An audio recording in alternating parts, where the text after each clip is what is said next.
So another component of balance we're going to talk about is functional stability. So functional stability, it just means it's the percentage of the base of support that people are willing to extend their center of gravity, so the body, without losing their balance or having to take a step.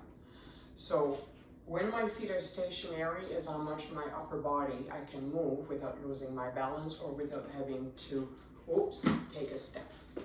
So that's going to be a little bit different on everybody. One of the exercises would be to be close to a wall, and you start with legs hip width apart, nice posture to begin with, and then you ask people to touch the wall, maybe up to the left, up to the right, maybe at knee height, maybe at hip height, and so on. And you do this nice and slow, give them time to actually turn and do the exercise you ask them to do. Keep in mind that if people have shoulder injuries, they may not go very high, and that's okay, they're just going to go at the level that they're able to do.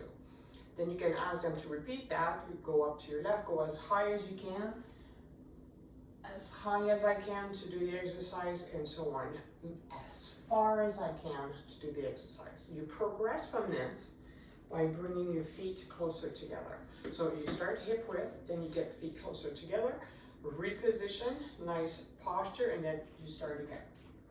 So it's a little bit more challenging for balance now because my base of support is narrow. The last option for this would be to do this on one foot. It would take weeks for you to get to this level. So always start hip width, then narrow, then eventually here, but give them a lot of time to do this. So I know for me this is very challenging. Knee is soft so that my left is my supporting leg, and then you ask for the same thing. Go to your right, touch the wall. If I need a chair, it's right there, touch the wall. If I can let go of the chair for a few seconds, great.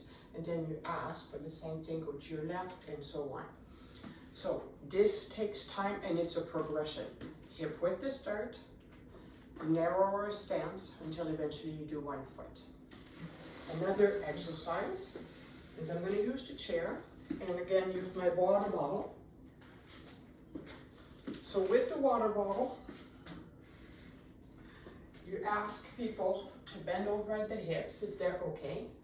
Knees are soft. The more the knees are bent, the more of a bend at the hip they'll be able to do. If they come down straight leg, it's going to be challenging. So bend knees.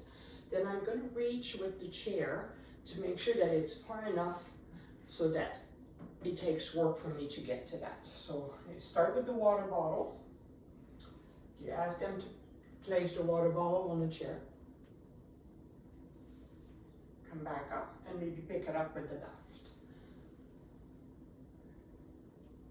Now keep the bottle on your left, go place the bottle further.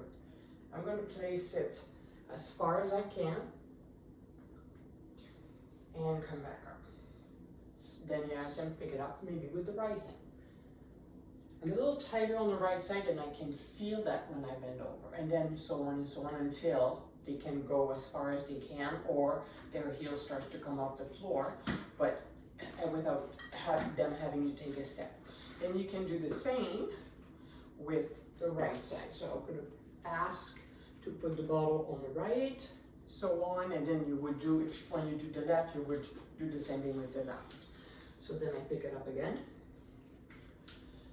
and then go a little further, and so on, and then same idea, start with hip width, feet closer together, and then maybe on 1 foot. So there's always a progression. Safety is always the most important thing you have to watch for.